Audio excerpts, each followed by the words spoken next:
Something happened on a practice field in Cleveland that most people either missed entirely or watched without understanding what they were actually seeing. I've been tracking this situation since last November. Every practice report, every roster move, every carefully constructed sentence from the front office.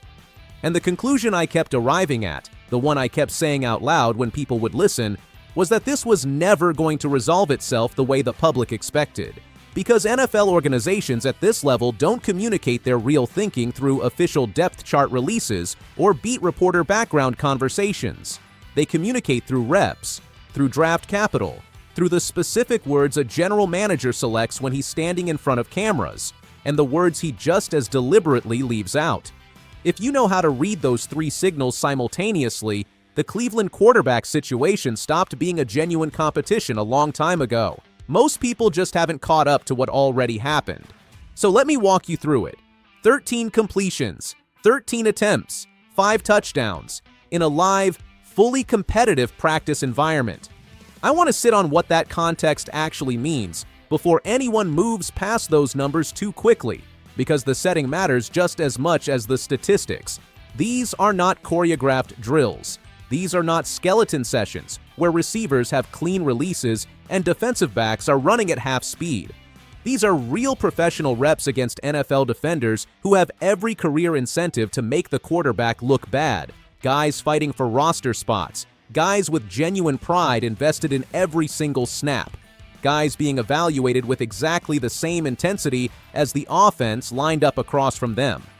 A completion percentage in the high 80s under those conditions is not a product of soft coverage or fortunate rotation reads. It is the result of someone going away in the offseason, identifying something specific that needed to change, doing the actual work to change it, and then returning to prove the change was real in an environment specifically designed to expose anything fraudulent. The 5 touchdowns tell you something beyond even that. They tell you this quarterback was not managing a performance, not playing conservative to protect a stat line or a roster position.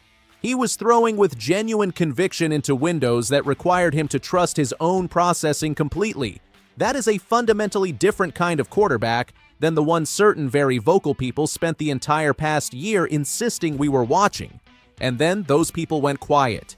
Not the quiet of someone recalibrating before launching a new angle. Not the pause of a confident analyst regrouping after a setback. A deeper quiet, the kind that settles in only when the evidence has moved past the point where the argument stays credible and the person making it knows it. The narrative built around this quarterback's limitations, the questions about arm strength, about whether he could truly command a professional offense, about whether his rookie season reflected real ability or merely favorable circumstances on a bad roster. That narrative requires a specific reading of who he is. 13 for 13 with 5 touchdowns directly challenges that reading in a way that cannot be explained away without making the explanation itself look worse than the concession.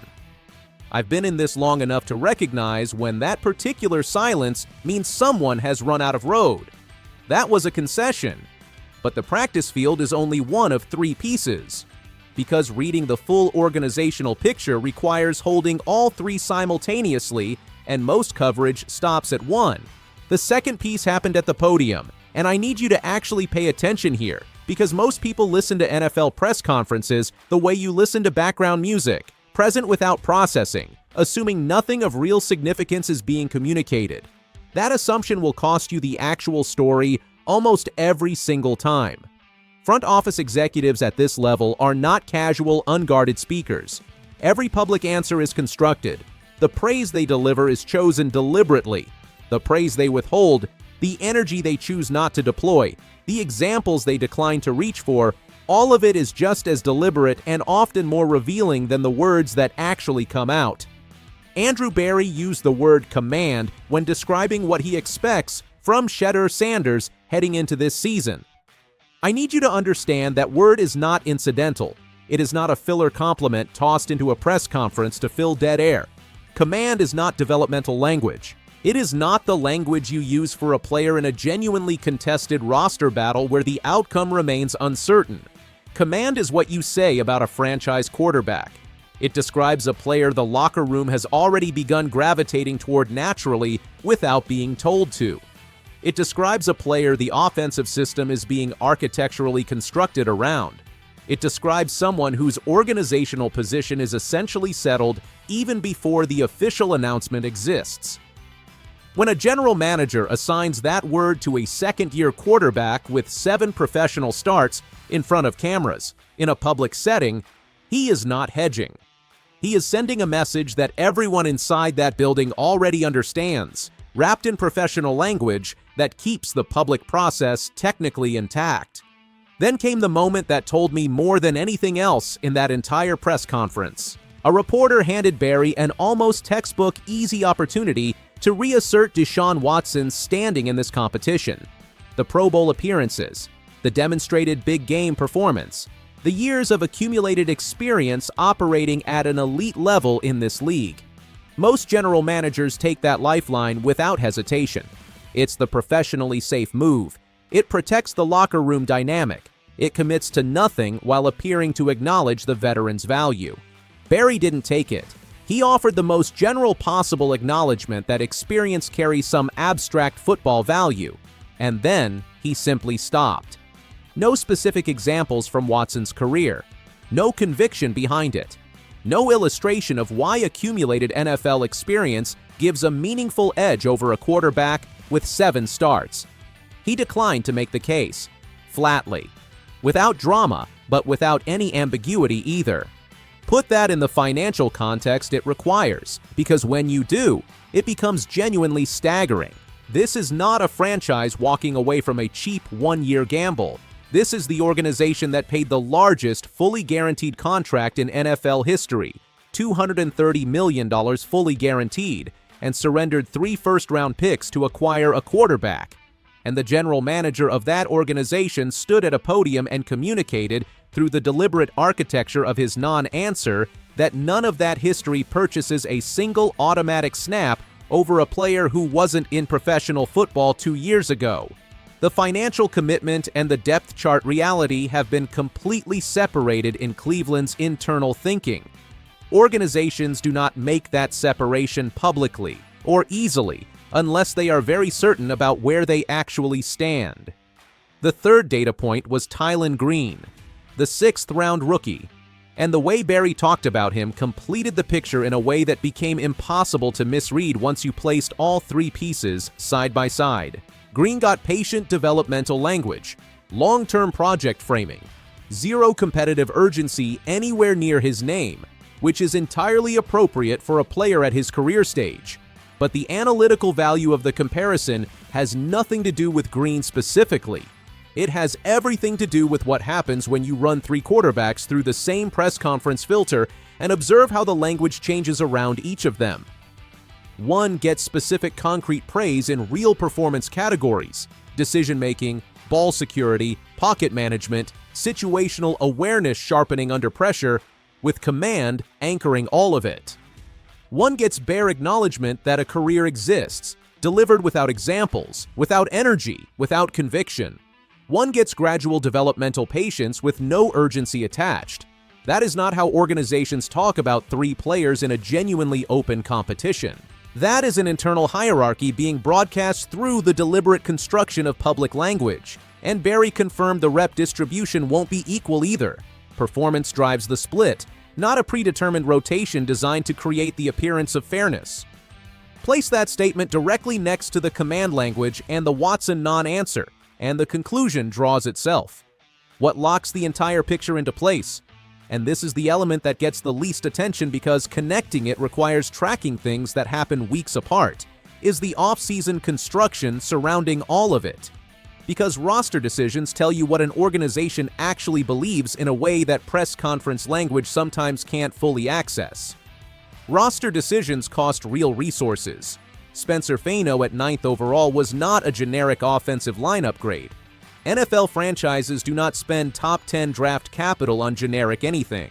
That selection was a declaration, made in the only currency that communicates genuine organizational conviction without ambiguity, that Cleveland intends to structurally protect a specific quarterback who spent his entire rookie season absorbing punishment behind one of the most inadequate protective structures in the conference.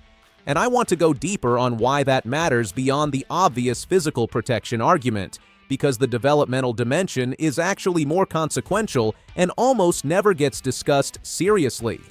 Young quarterbacks who operate in genuinely dangerous pocket environments don't just risk physical injury. They develop cognitive adaptations to that danger that can take years to reverse even after the physical conditions have been made safe. They begin anticipating pressure before it fully arrives. They release the ball early. They stop trusting their own processing speed and begin playing defensively against a threat that hasn't materialized yet. That is not a mechanics problem you fix in a film session. That is a deep neurological adaptation to a threatening environment, and it can quietly compromise a quarterback's decision-making for years. The Browns spending the 9th overall pick on offensive line protection is the organization saying, loudly, in the language that actually carries weight, that they will not allow the development of their quarterback to be undermined by the same structural negligence that created unnecessary risk in year one. The receiver additions operate on the same intentional logic: route running precision, clean separation creation, contested catch reliability in the red zone. These are not interchangeable skill set upgrades any quarterback could exploit equally. These are weapons selected to amplify the specific demonstrated strengths of a specific quarterback. A signal caller who processes quickly, delivers on time, and reads coverage at a high level needs receivers who get open cleanly and consistently, who finish routes before windows close rather than requiring the ball to be forced through pure arm strength against closing coverage. Every acquisition from this offseason connects back to a central organizational conviction about who their quarterback is and what he needs to operate at his actual ceiling. That is not general roster improvement. That is deliberate infrastructure construction around a defined quarterback identity. I'll be direct with Cleveland fans here because you deserve honesty rather than manufactured spring optimism. I know what these cycles have looked like. The promising young quarterback who generates genuine belief in the offseason, the press conference energy, the structural commitment that sounds real until the conditions fail to materialize and the development gets undermined before it ever receives a fair environment to prove itself. I've watched those cycles. So have you. What's different this time is not hope, not draft pedigree, not family name, not narrative appeal. What's different is the specificity of the structural commitment. The protection is being physically constructed using real draft capital. The weapons are being acquired with his demonstrated strengths specifically in mind. The coaching philosophy appears aligned behind honest performance-based evaluation rather than the obligation of sunk costs. The rep distribution is designed to follow merit rather than contractual seniority. Those are meaningfully different conditions than what previous cycles offered this city. The formal announcement hasn't come. The official depth chart hasn't been released. The press conference where someone says the words plainly, without diplomatic cushioning, hasn't happened yet. But the practice field already made the announcement that actually matters. One completed pass at a time, across weeks of accumulated evidence, in front of everyone inside that building who has been watching every rep and every film session and every small, unremarkable moment that stacks into a real evaluation. The coaches have already stopped treating this like a genuinely open competition. The front office has already stopped talking like it is. The critics who built their most confident arguments around this quarterback's limitations have gone quiet in a way that is itself a kind of answer. Every time he walks onto that field and produces what he's been producing, it becomes harder for anyone inside that building to maintain the posture of uncertainty. The era isn't approaching Cleveland anymore. It's already there. They just haven't said it out loud yet. But they will. And when they do, nobody who was genuinely paying attention is going to be surprised.